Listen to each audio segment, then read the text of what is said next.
Kia ora, ladies and gentlemen, good evening and welcome to Citizen A. We're at the week's current affairs with the best political team on television from a very, very, very Auckland perspective. Warning, we're as fair and balanced as Fox News. Joining me tonight are my revolving panel of bloggers and Auckland opinion shapers. He is one of the best online sources of news and information in the entire Southern Hemisphere, working at scoop.co.nz and his new media project, livenews.co.nz. It is the brilliantly devastating Selwyn Manning. And she is the greatest blogger in New Zealand. From the Auckland University Film, Television and Media Studies Department, the devastatingly brilliant Phoebe Fletcher. Welcome to you both. Coming up tonight, issue 1. All hail the new leader of Labour, David Shearer. Is his selection by the Labour Party Coven genius decision or massive gamble? Issue 2. John Key reshuffles his cabinet. What are the challenges confronting the second key government? Issue 3. Why isn't the South Canterbury finance investigation by the Serious Fraud Office a bigger story? And we'll end the show on the final word, but let's kick things off with issue 1.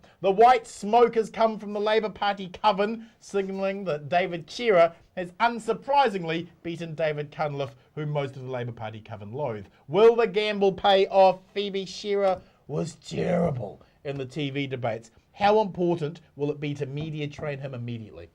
Very important, I think. He needs to get a lot better at speaking. I think Cunliffe was a much smoother speaker, but Shearer is perhaps, bringing in that new quality, and that's perhaps what the Labour Party needs. Brian Edwards, of course, came out saying originally he'd supported Shearer, but then after seeing him in the TV debates, described it as embarrassing. Is there a lot of second guessing going on with this? Well, I think he's got, a whole election term to get better at the media, and one would hope that he certainly does very quickly. He does. He needs a lot of media training to be able to argue and come across on TV well, I think. What would your advice be to him? Well, probably talk faster and come out with answers quicker, I think. Be better prepared when he's going into interviews with his sound bites so that he has an adequate response to give straight away. Regurgitating David Farrar message points isn't a good way to work, is it?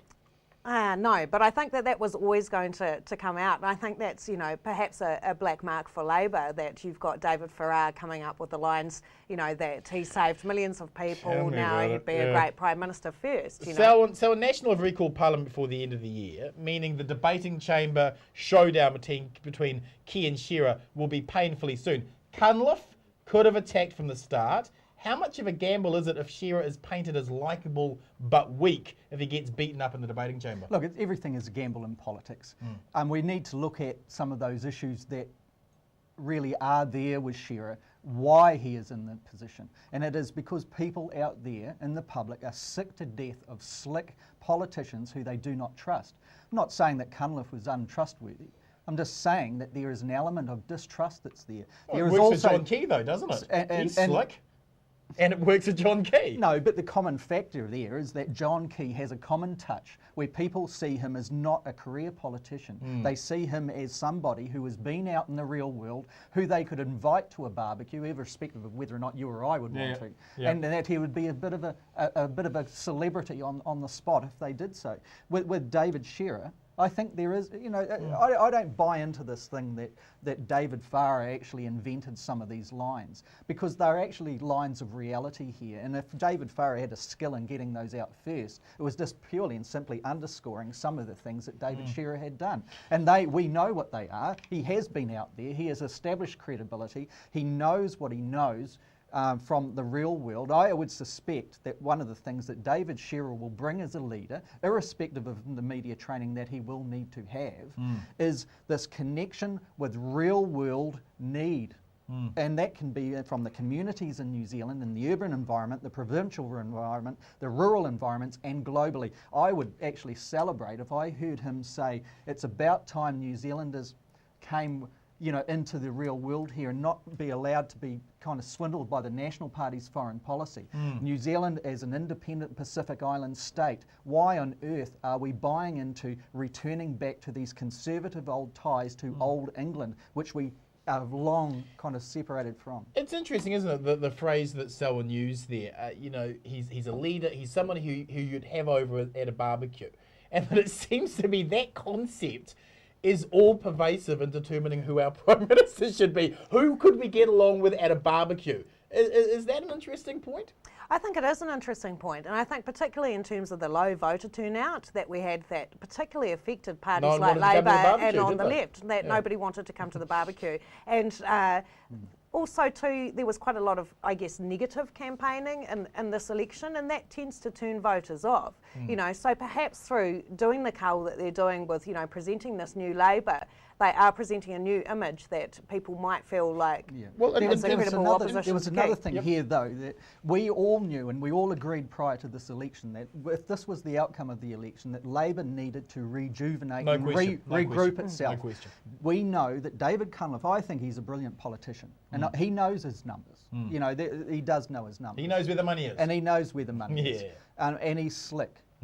But he is not the kind of person that personally can pull divisive teams into one solid bench. Right. We so know you think that Shearer's got that skill. He does have those skills, and we cannot see into the future as to whether or not he is going to be leading it in to the next election. He may do, he may not. Let's wait and see. But we do know that Cunliffe would not be able to present a solid Labor Party to the electorate in 2014, and that's what Labor's going. Okay, so how will Shearer, Phoebe? How will Shearer appeal to the record number of New Zealanders who didn't bother to vote, or is Shearer's appeal aimed at people who voted National? Who's he appealing to? It's a tough one because a lot of the national bloggers at the moment are trying to stir up trouble by sort of using that quote about the private militaries and how he's very into public-private partnerships. So he's quite well liked on the right as well. But no, he's going to have to appeal to those people that didn't vote. And I think that what happened this election was that you had Phil Goff with very consistently low leadership rankings. It wasn't that he didn't try hard, that he didn't do a good campaign. It was that he was unpopular with voters. But a three-year media honeymoon for John Key helped that, surely. I think so, but I also think that Goff had been around the Labor Party too long. He was associated with prior factions. He wasn't seen as new blood. And that association, as Selwyn says, you know, is going to be a problem. So perhaps this is going to benefit Shearer. You know, Selwyn, on that, does being beholden to Goff, King and Mallard means Shearer will be dominated by Labor's old guard factions? There is no connection there now. This is a line in the sand. Well, they supported. I mean, Mallard was that's fine. Son, they're in the caucus. Yes, the support came from those areas. But he won because he had the majority of caucus on board. And I think we had to acknowledge that. There are reasons for that. And the other thing is it'll be very interesting next week, I think, Bomber, to have a look at on Monday who is on the Labor front bench, who is on the second front bench. That will be indicating to us where the dominant factions have shifted. Okay, and so I suspect that as soon as we saw Grant Robertson manoeuvring to come in onto the Shearer camp, there had been workings in behind that. The Rainbow factions had, it'll play out next week, and we'll figure it out next week, but I suspect the Rainbow factions had worked with the Union factions to create a dominant grouping there. That the Marion Street factions lost it. They've lost it. They've lost momentum, and I think they've been sidelined. And I think that's where the Labor Party is shaping now. And when we hear the rhetoric coming out of, we're going to be clearing the dead wood, we're going to be getting rid of, I think it's the Marion Street, not saying Marion Street gone, but her factions losing power, and that will make a difference in the candidate selections and list positionings that Labor has been criticised for. Okay, so who's on the front bench? Who are we going to see? Well, I think as Selwyn says, we need people that represent all of the factions. So I think we're going to see people like Jacinda Ardern coming up as new blood. I think that we're going to see David Parker, certainly. He's got to be on that front bench. They're also going to have some Māori and Pacific representation, because one of the things that we have been seeing is a kind of browning of the National Party. They have been moving people up into strategic positions, so they're going to need to combat that. At the top of national. Who are we going to see on the front bench? Well, I think, you know, once again, I'll just underscore what Phoebe is saying. I think Jacinda Ardern is there as a representative of a whole new generation. She's a representative of a new woman kind of movement. And I think that is going to be something that Labor is going to actually push out there. And it would be a signal to many other women that perhaps have feminist ideals in a 2011 type of version to actually look at, well, maybe this is a party where we can actually become a part of, instead of looking in other Sure. ways. You know, Labor's challenge is to get the quality of candidates like we have seen National Party Yes. lining up. The Yes. people like Simon Bridges, Yep. people like Nikki Kay. Yep. Labor needs people like that to Rising actually stars. be coming rising stars, Yep. people who actually want to change New Zealand for how they think it should be. And Labor has not been able to attract people like that for some time. Chances of Annette King standing down and Andrew Little running in her electorate? High? Low?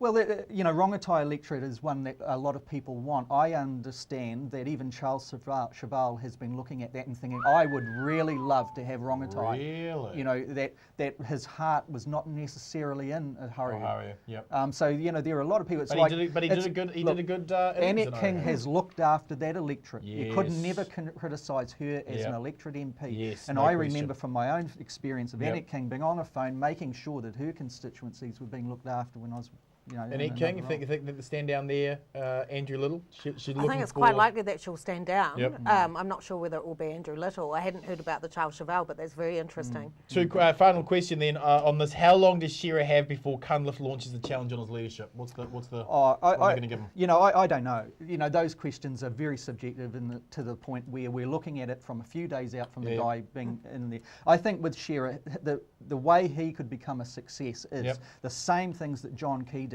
John Key, if he's speaking on things he knows about and he has strong values on, he is brilliant. You put him in areas where he's indifferent and he looks like a petulant child. With David Shearer, he knows things and he's got values. And when he actually speaks, he needs to key into those so he is representing inside himself and not necessarily factions that he doesn't subscribe to. He's the leader of the Labour Party, but what we saw with Phil Goff, it appeared that Phil Goff was a spokesperson for policies and people he didn't actually believe him. didn't That's believe right. in. 18 months, give him 18 months. If he can't nail it in the debating chamber in 18 months, the move will be on. Ooh, I think they'll probably give him slightly longer than that because they'll be sending him out into the communities to build up his constituencies, won't they? I mean, I think that Cunliffe will probably pull into line. Cunliffe is smart. You know, he'll be waiting to see if Shearer stumbles. I do agree with that they analysis. Need Cunliffe close to Shearer, right beside him in a Keeping sense. his finance would be a smart move, wouldn't it? Well, I would. Yeah, I would give that signal that this guy has put the effort in and he is actually delivering in that way. We can shape the Because policies. putting Parker in there would be a bit of a rub in the nose. It is a Cunliffe, bit, wouldn't it? and I kind of think that Parker wants that, and he's politicising that outside of caucus and outside of his leadership. That's right. But you know, Cunliffe, if he stops poncing around about what I want to do and actually thinks, let's get stuck in on this, we need to get stuck in on this, and I really want to have a bite of the neck of those people that are across that bench that we're opposing, then he should be there. Thank you, panel. Moving on to issue 2. John Key reshuffles his cabinet. What are the challenges confronting the second Key government? Phoebe, the smile and wave routine, not to spook the electorate in the first term so that the privatisation agenda can go ahead, has been replaced with an aggressive agenda to speed that process up. What are the challenges for John Key in passing unpopular policy for the first time? Well, I think that we're going to get a lot more scrutiny over it than we have in the past. The honeymoon's over with the media? I think the honeymoon is over with the media. They'll actually start asking some hard questions? I think they will. And we've got Tony Ryle as Minister of State-Owned Enterprises, so he's going to come under fire quite a lot, as he did with health. I think they've done a very smart move putting Hekia Parata as Minister of Education because they're trying to push the line that you know, iwi schools are a model for charter schools. So I think they've done a very smooth move there. She's quite an experienced MP, and I think that, you know, that is a kind of good position for her. Such a swindle. Paula Bennett is really going to come under fire again, but I guess that National have put her again as Minister of Social Welfare, says that they feel that she can handle that. Selwyn, do New Zealanders who protest against Key's privatisation agenda have any real justification? I mean, Key has been very open about flogging our assets off. He has the mandate, doesn't he? We knew what they were going to do, and people voted for them and thought, oh, maybe they won't do it. Well, I'm sorry, these people were looking for a mandate, and they say they've got it. And they did it at the biggest poll that we have, and that's the general election. In some ways, they're saying, and they're in the power seat, you know, that people may have voted in a poll on that specific thing that they didn't like it, but bugger that. Too bad. We've actually won the election. We're going to do this. And that's got first one priority. The first thing they did was look at Treasury advice as to how they're going to actually deal with this thing. The other thing, though, in the cabinet, you know, the cabinet lineups and the policy, the portfolio allocation, Why on earth would they put Tolley in as police minister? You need a bruiser just like Crusher Collins to deal with the police. Honestly, I've seen that from the inside. The police are a political force in their own right. Having someone like Tolley, who is a well-regarded, very nice individual, against the police, rumbled, isn't she? She's going to get rumbled. These guys are bruisers and are only a Crusher Collins. And to give them fairness, way back in the beginning of the Labor term, people like George Hawkins, who knew police, were able to take them on. Otherwise, that's right. And from the police point of view, if they want resources, what cred has Tolley got to go in the pre-budget period and say, we need $40 million for this targeted funding project here, and we need it, or you're going to suffer? She's not going to do that. It's a good point. Do you see, just on that point you've made, because it's a very valid one, do you see that the police are going to get through a hell of a lot more? And let's be honest, National have been pretty generous in handing out powers over to the bloody cops in the last 3 years. Do you see them handing even more? I mean, will we see cops with guns? Well, possibly. But, you know, this is Crusher Collins has now moved into the lead minister in that area. Justice ministers always are the lead ones of those operational security kind of things. The key is to look at what she represents. She kind of made statements about, you know, I think the status quo is fine on guns. Yes, that's right, that's right. It would take something for her to politically move off a spot that she's put a foot on. But you've got to say, the challenge for police in this environment, in this economic environment, they need a strong minister to go in and make sure that their funding is actually not going to be wheedled away. We already saw in the election campaign that they're not going to be getting the recruits this year that they thought they would. They'll be septic, and they'll be septic having a minister like Tolley at the front. Phoebe, Stephen Joyce has been promoted to running the Prime Minister's brain, taking into account his terrible blunder in not getting John Key to the arena on the first day and his flawed Epsom election strategy that almost cost National the election. Is reliance on his omnipotence a good idea? I don't know, because I think he's, you know, in terms of not what I think, but what National thinks, they do think that he has performed very well over the last 3 years. I mean, he is being absolutely groomed at the moment. You know, he's Associate Minister of Finance, but he is also Minister for Economic Development. So he has a lot of power now after this election.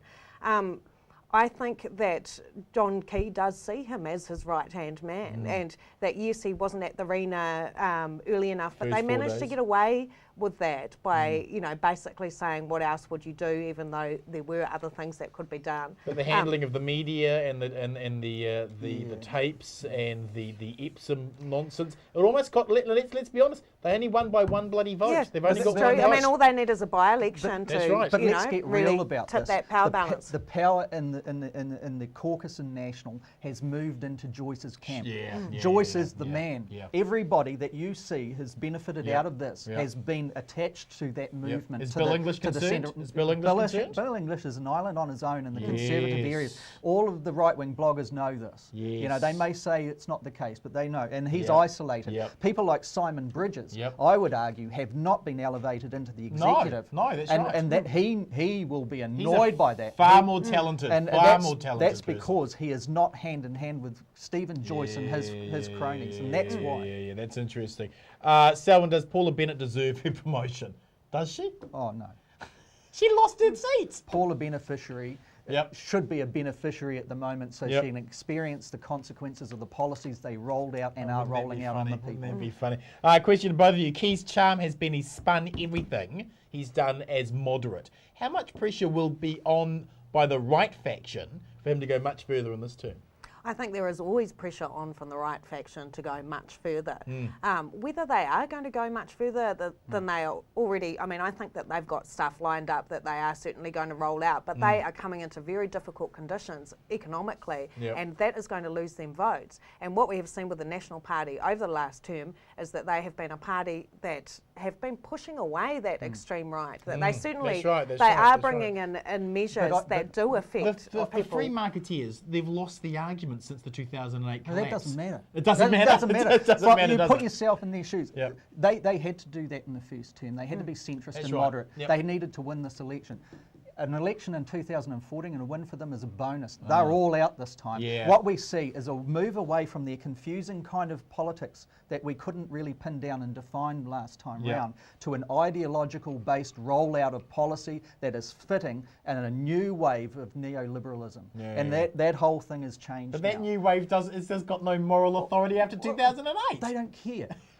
This is not what it's. I'm sure You're Matthew right, would say that to you. What's that matter? Who cares? We want Who to cares deliver if our theories for completely our imploded. stakeholder That's right. groups, and our ideology will do that for us. Okay, so both of you, final question on this then is what are the challenges Key's facing? I think some of the reforms that they're putting through, I mean, the moment that they start drug testing beneficiaries, for example, and then you've got people that can no longer get the benefit, well, where are you going to put those people? I think you've got the economy is going to actually start biting hard, and the people that it's going to bite hard are not the people at the top, they are the people at the bottom, and that might mobilise some of the voters that didn't vote last time.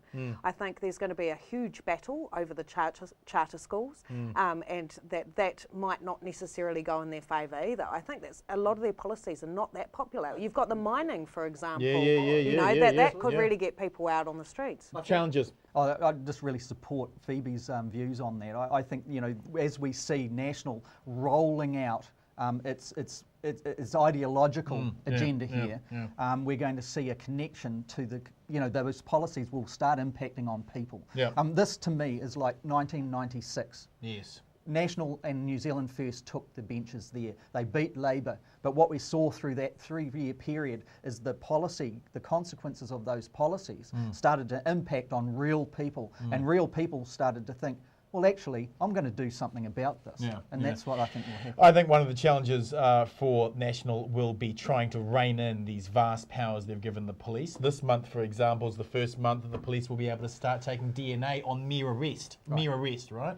And I think as more people get caught up in these extra powers, there will be a lot of criticism about, well, hold on, what are we There's giving so the many police? things, many different issues that are impacting. Thank you, panel. Moving on with issue 3 tonight. The Serious Fraud Office is now investigating the readmission of South Canterbury Finance into the guarantee scheme that has staggeringly cost us $1.7 billion. Phoebe, why hasn't the story of unmitigated greed been bigger? Do you think New Zealanders understand what happened? I don't think that they do, and I think that Labour's and Greens' call for an inquiry into this is particularly valid. I think that because the matter is sub judice at the moment, there's this notion that it shouldn't be talked about until it's dragged through the courts. Although under the New Zealand Bill of Rights Act 1990, there is room for this sort of discussion.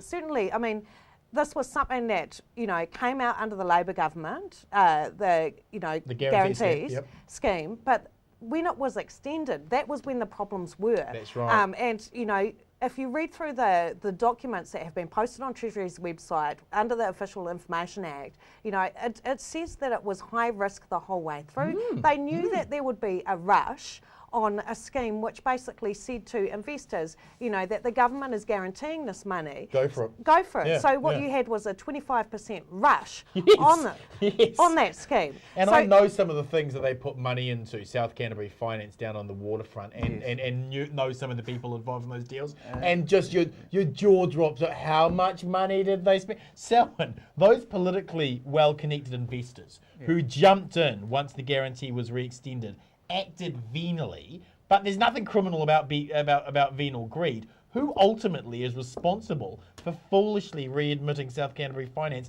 and should they be investigated? Well, this goes back to the government, doesn't it? It goes back to Bill English. It goes back to all of those people that made decisions to extend.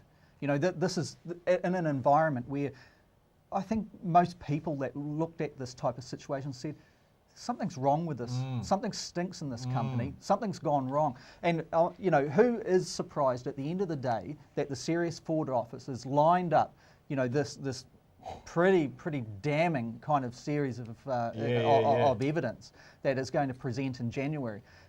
Phoebe's right on this point. Your initial question was, why is it not getting the coverage that you would expect?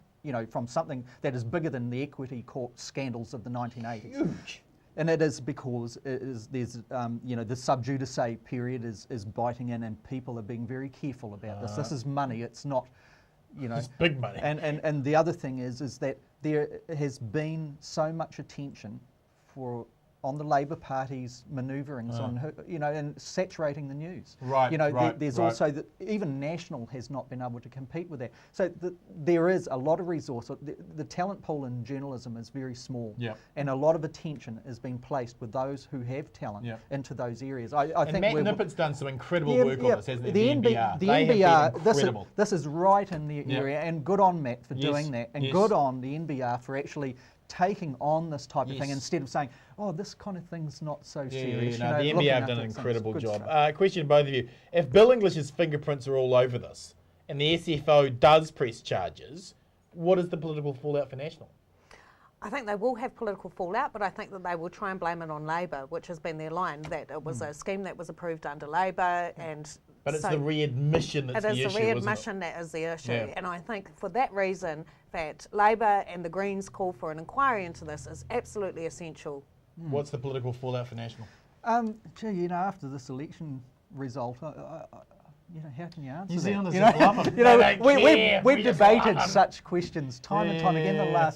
We'd think, this kind of thing. How can a reasonably minded New Zealander actually buy into this? So it's really difficult. I think political consequences could be. Let's look at it. If it is absolutely damning and it does connect that a decision was made, to re-establish this kind of government support for the thing at that time, and Bill English was the man who was responsible for that, and it's showing very clearly, you may see those right-leaning factions that we talked about before that are inside National using that to perhaps get rid of a finance minister that is more centrist and not in key with where they're wanting to go. Joyce picks up another. Maybe it could potentially ruffle their voters, because the people, the investors are people that are voters. But the other thing is, how on earth did a dodgy, shonky company end up swindling 1.7 billion? And over a period of months. I know. Let's wrap the show with last words. Selwyn, your last word this week is? Well, interesting week coming up, and I just think that, for viewers out there that obviously like politics, to be watching the show, there's fascinating insights that will come out next week. One being, what is David Shearer's front bench going to be? That is indicative as to what are the dominant factions inside Labor now and how they're getting on. The other thing is like what you've alluded to, Bomber, is how is David Shearer going to front up to a very slick, polished, now career politician, John Key. And that's my last one. Good luck on that one. Final word? I sort of have two. Yes. The first one is the Law Commission's review into news media and the way that impacts on blogging. If you are a person interested in news media, you actually have time this time to consider the submissions. We've got and most of February. that legislation is just about this show, this actual show. Yes. So it is very important that you take a look at that. My other final word would have to be Durban. I was quite disappointed that New Zealand did not do more in Durban. We've had Canada pull out. I think, for Ban Ki-moon, it actually took him going to Kiribati and seeing the 3-metre high seawalls that they are building to understand the impact that this is having on other people. And with China announcing less than 2 weeks ago that they will be spending $1 trillion investing in green tech, I think it is very important that New Zealand takes a leadership role. Thank you, Phoebe. Thank you, Selwyn. Ladies and gentlemen, to my final word. So New Zealand's answer to the Republican Party, the Federated Farmers, have decided to announce that they will be reporting any cannabis suspicions in rural New Zealand straight to the police, because apparently cannabis is the only cash crop that the Federated Farmers feel threatened by. I find it highly amusing that Federated Farmers would devote so much time on hunting down dope growers when their dairy industry is ankle deep in polluting our waterways with cow shit. Instead of chasing stoners, how about Federated Farmers chase down their own polluters and stop them from destroying our water quality? This stoner hunting announcement, alongside Fonterra's decision to get cheap milk into schools, is public relations evidence that the powerful farming lobby groups have noticed New Zealanders questioning their power. As New Zealanders pay more and more for a product grown here, we are increasingly asking, why should a monopoly protected industry with mates inside the National Party get away with so much while we, the consumers, get so little from them? Dear Farming New Zealand, it will take more than chasing stoners and giving away free milk to make those questions of your privileged existence in the political pecking order go away. If you like tonight's show, please join our Citizen A Facebook site and connect with other like-minded news citizens, and follow me on my Citizen Bomber Twitter and Facebook page. Thanks for watching, whānau. Good night, Aotearoa.